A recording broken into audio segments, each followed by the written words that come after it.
I'm old. I'm 61 years old. I'm fat. I'm about, 40 pounds overweight of where I should be. I'm inexperienced. I have never done an overnight backpacking trip. I've never done, major hikes 2 days in a row. I have medical issues. I use a CPAP. I have sleep apnea, so I use a CPAP. That causes difficulties.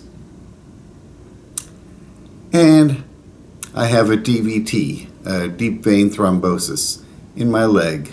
That's right, I have a blood clot in my leg. I had it before going on the Camino. I had it throughout the Camino, and I still have it now. So let's address the medical issues first. I use a CPAP.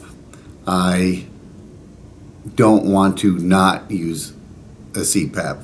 I'm afraid that my sleep apnea will kill me in my sleep if I'm not using a CPAP. I don't know, but I'm not comfortable not using it.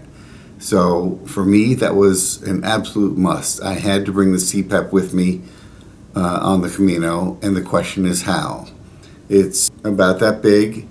It's relatively heavy. It's not too heavy to carry. I bring it on trips all the time, but not in a backpack. In the backpack I was carrying, it would have made up about a third of the space and probably a third of the weight. So I really wanted to find an alternative. I know that they make travel CPAPs that are smaller. They're still not that small, but they're smaller. And after a long bit of hassle, I did get a travel CPAP. Insurance paid for half of it. So it was an $800 CPAP that I paid about $400 for. You can also rent CPAPs. In my case, I could have rented it for around $250. That would have been fine, but I thought it was better to buy it for $400, and that way I have it for other trips. Another issue is the fact that I could only stay at places where I could plug it in. Generally speaking, that was not a problem. There was only one time that we went to a place, Donativo in Belorado, where they said you have to leave your phone downstairs to charge while you're upstairs sleeping because we don't have power upstairs. And I said, oh, you don't have power upstairs? That's a problem. And I told them my situation, and they said, well, there's actually one plug upstairs. We'll put you in the bed closest to that plug. You'll be fine with that. All in all, not really an issue finding a place to plug in my CPAP. I did have an extension cord with it. I never really needed it. I always had a plug that was pretty close to my bed. The whole thing packed into a gallon-sized plastic bag and probably weighed about 3 pounds. So it was still heavy and cumbersome to have to carry that all the way across Spain, but much, much better than my standard CPAP would have been. As for the blood clot, I saw a number of doctors who all said walking would be good for you. It would be good for you to do this hike. So the only thing they said was wear compression socks and be aware of your breathing. If you have any shortness of breath, go to a hospital. And shortness of breath, I had a lot of, I didn't have shortness of breath. I was just exhausted all the time. I looked lovely in my compression socks, but that's what it was. As far as being old, fat, and inexperienced, we had a lot of mitigating factors. First of all, I was traveling with my son. God bless him. He was very kind in staying with me through much of the walking, but then we would also separate out, halfway through, 3/4 of the way through, and a lot of times he would finish on his own ahead of me where he could pick up his pace and I could go at a slower pace because I was definitely getting slower at the end of the days. Let me tell you about how we began our hike. So we started in Pamplona. The reason for that is that we had a rental car and we were returning it at the Pamplona airport.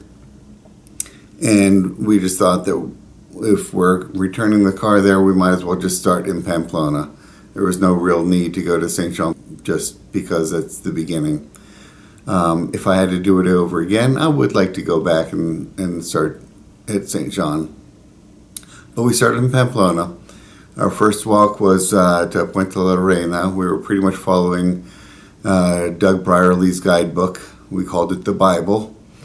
And the first day was a tough walk. They're all tough walks. We were trying to go about 20 to 25 kilometers a day. And so the second day we were on our way to Estella, and I couldn't make it. I got most of the way. I got to Villa Tuerta. Actually, we passed a bus stop, and I said, I bet I could get a bus or a taxi to Estella. You go on ahead without me, and I'm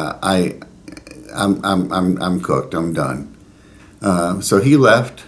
I went into a little cafe that was there, asked them about a taxi, and they said it would be a while to get a taxi, but there's a bus station right out here, and the bus goes right to Estella. So I took the bus, and the bus took me into Estella, and it took me a little bit further than I needed to go, and I had a little difficulty trying to find where our albergue was from there. And all in all, I walked another 1.5 kilometers just trying to find the albergue afterwards. So I would have been better off just walking the whole way. So our next stage was going to be to Los Arcos. And I realized, hey, we've got these companies that'll take your bag for you. So I decided I'm going to have someone take my luggage. I'm just going to carry a day pack with some water and a couple of things, and that'll make it much easier, no problem.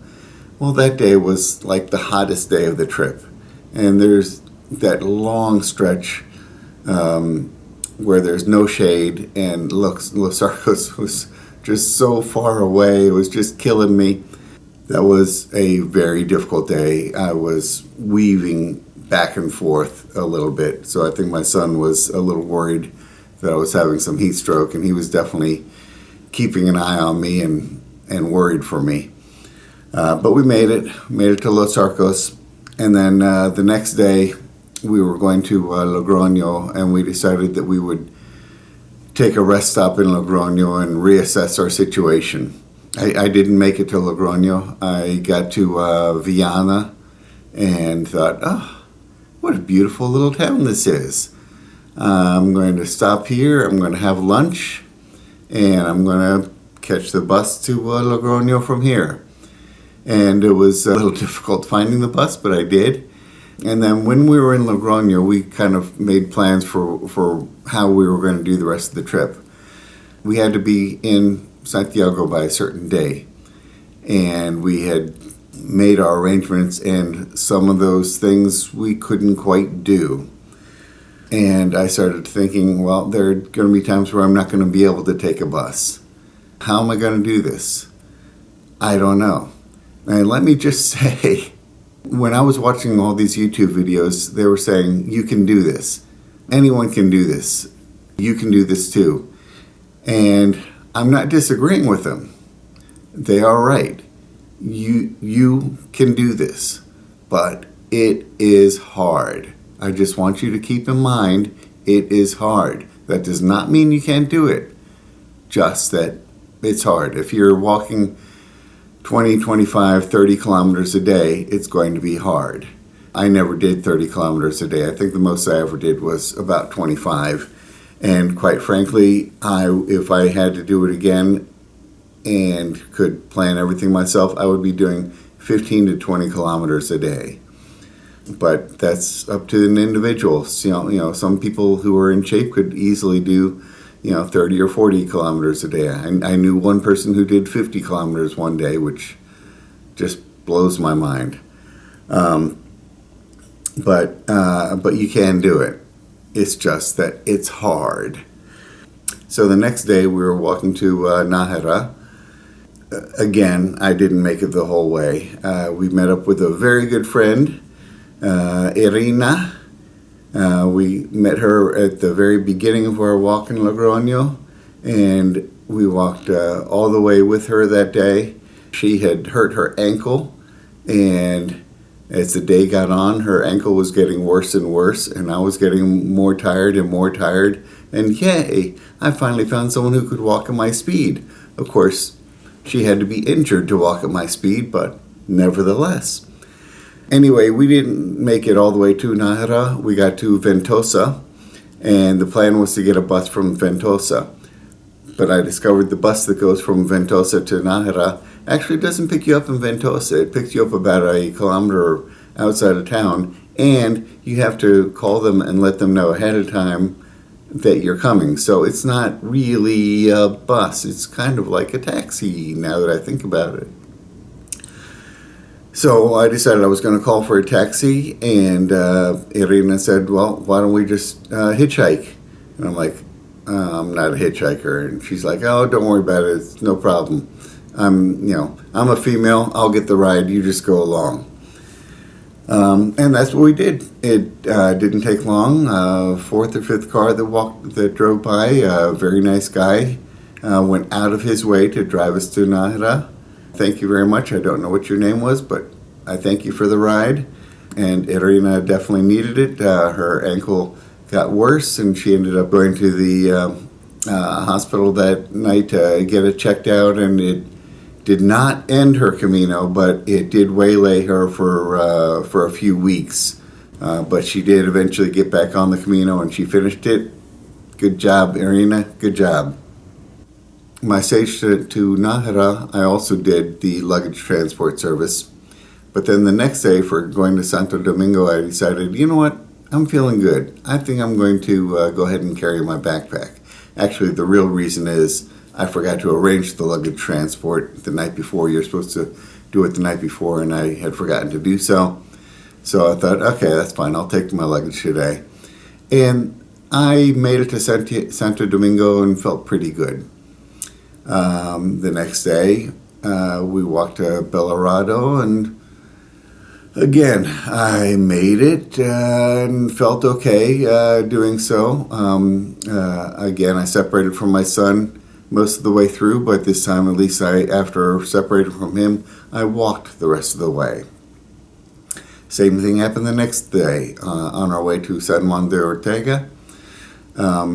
We separated about 2/3 of the way through, and I walked the last bit by myself or with a friend that I picked up along the way. Hi, Donna. It was fun. Thank you.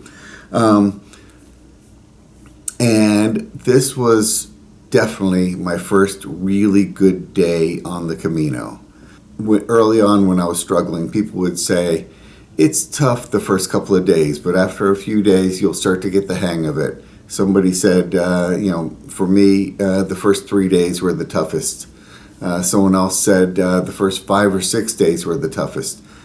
Well, for me, it was the 7th stage. By the time I finally did my 7th stage, I finally started to get the hang of it.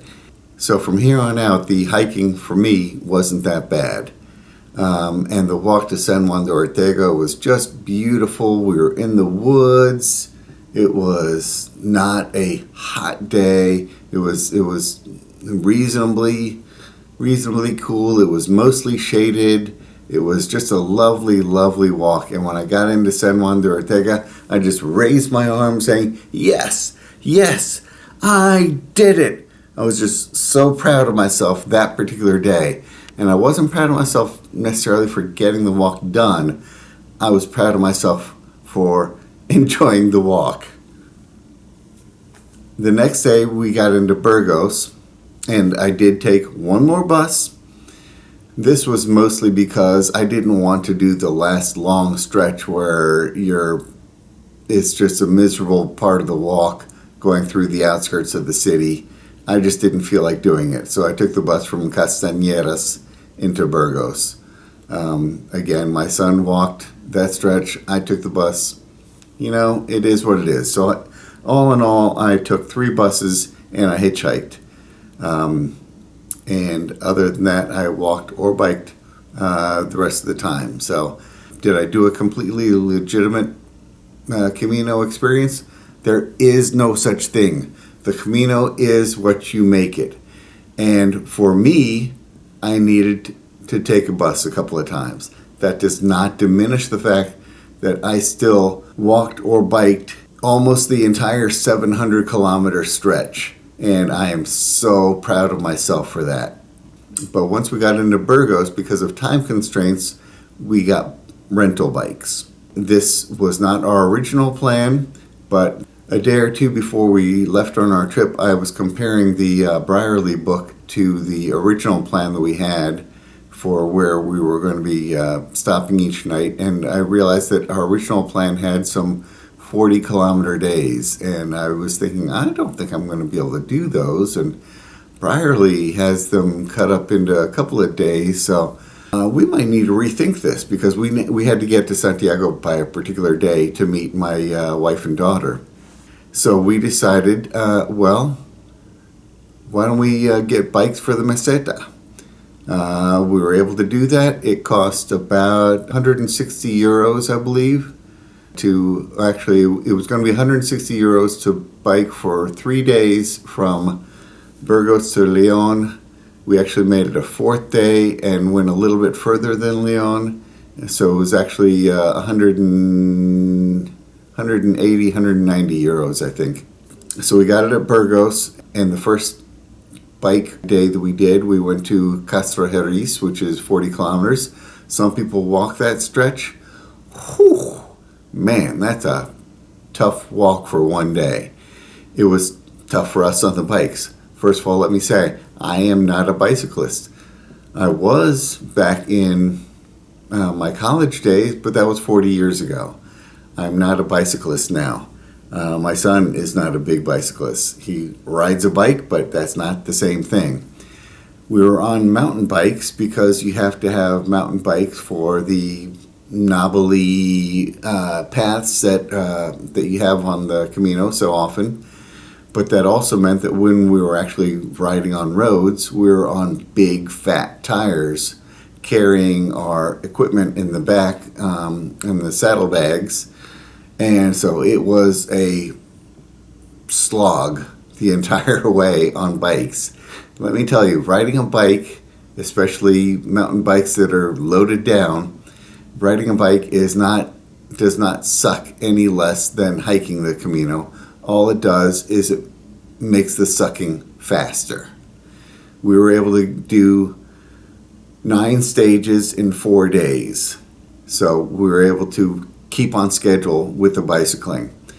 All in all, if you're comparing hiking to bicycling, I like the hiking much, much better. When you're bicycling, first of all, you don't have the same communal spirit because you're passing all these other people, so you're not engaging with other people. You can't even engage with your fellow travelers. When I was riding with my son, we're riding single file. We can't really talk to each other, so you don't get to talk with people as much when bicycling. The other problem is when you get into the albergues at night and you're meeting people, you're now at a different pace than them. So all the people that we had met, the first week or so of hiking, we were now going faster than them. So we lost our entire cohort of travelers that we had been traveling with for days. And then whoever you meet at a Camino that night, you're not going to see them the next day because they're hiking and you're biking. Maybe you would meet the other people who are bicycling, but there aren't that many people who are bicycling. So at least, we didn't see people in the albergues who were bicycling. All in all, not a big fan of the biking, other than the fact that it got us where we needed to go. It got us through the Meseta, and the Meseta was it was beautiful at times and really boring at times. I can't say I mind the fact that that we biked through there. I would like to maybe go back some other time and hike it, but all things considered, it was by far the best place to go bicycling, and it cut off a couple of days of our trip. It was better than having to take a bus to catch up time wise. At least this way, we felt like we got to experience the whole section of the Meseta. From the Meseta, we rode our bikes to Hospital de Orbigo, where we ran across my absolute favorite albergue on the entire Camino, the Albergue Verde. The people there were so nice. It was such a wonderful communal space to go to. They let us leave our bikes there. It was a Saturday that we were checking in, and the bike people couldn't pick up the bikes until Monday, so they just let us leave the bikes there until Monday. They grow their own food there. They have hammocks in the back. They have a cherry tree that you can pick your own cherries from. It was just so relaxing, such a wonderful place to stay, and a beautiful communal dinner afterwards. I can't say enough about the Albergue Verde. They were just wonderful.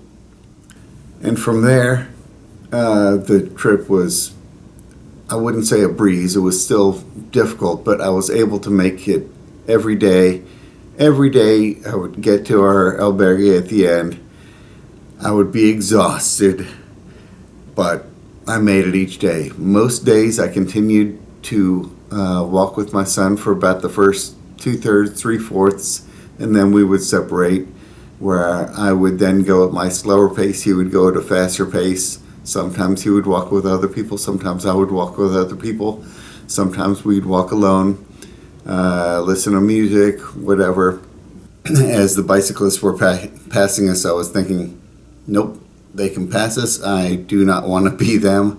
It did not make me jealous to see the bicyclists going by, not like I thought it would. From Hospital de Orbigo was my favorite part of the trip. I loved the walk to Astorga. Astorga was a beautiful city. I loved the walking to Rabanal, Fontebedon. We stayed the night in Fontebedon, and that was a tough hike getting up the hill to there. In Ponferrada, we went to the castle there, which was a lot of fun. If you like castles and stuff, which we do, so we actually went out of our way to go to that one. On our trip, we did mostly albergues. We did a couple of hotels, and quite frankly, the hotels were not my favorite. It did not help the fact that one of the hotels we went to, the air conditioning wasn't really working. So that hotel was one of my least favorite stays. We had some very good private albergues, some not as good. We had some very good public albergues, some not as good. Really, the only public albergue that I really didn't care for was the one in Villafranca del Bierzo. It was kind of ratty. The mattresses were very thin. They squeaked. The springs squeaked a lot, and it was a little bit outside of town. So when we wanted to go in town to get our groceries, it was a long walk up and down some very steep hills. I would have much rather stayed at an albergue closer into the downtown area of Villafranca. That being said, we met some nice friends at that albergue that we didn't see any other time, so, there is that. Oh, there was one other stretch of the Camino that we did not hike. It was what we kind of called our second rest day.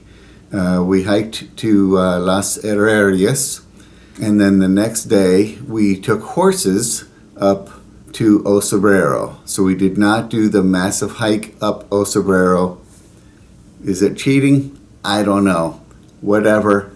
We were exhausted. We needed a rest day, and so we decided to use a horse ride as our rest day.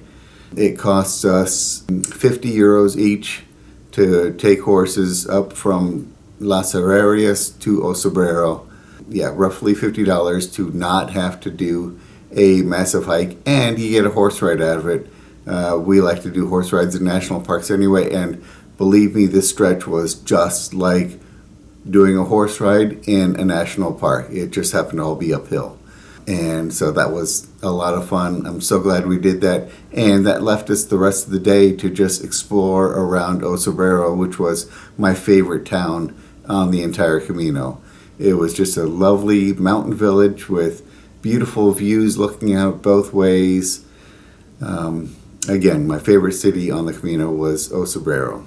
Once we got into Sarria, we were amazed at the numbers of peregrinos that had all of a sudden infiltrated our path.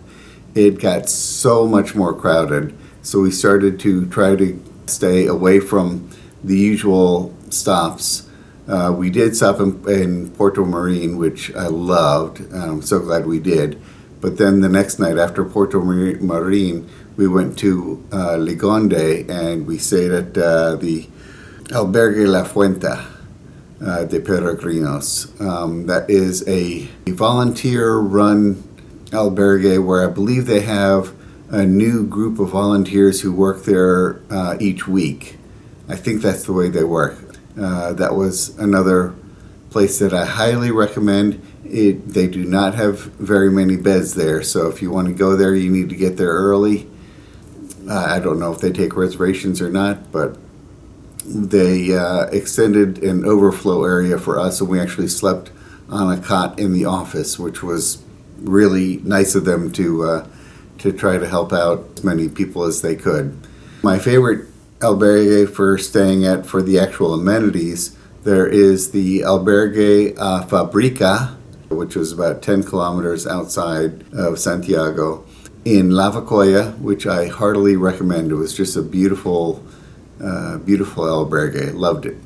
And then we made it into Santiago. Yay for us. So in the end, it was 702 kilometers from Pamplona to Santiago. Did I cheat? No, I didn't. Yeah, I took buses, I took the horses, I biked, whatever. But the point is, everyone's Camino is different. My Camino was different from my son's Camino. But that's just what makes it all so beautiful. The Camino is an individual pursuit that you get to do with lots and lots of other people from around the world. And that's what makes it so special.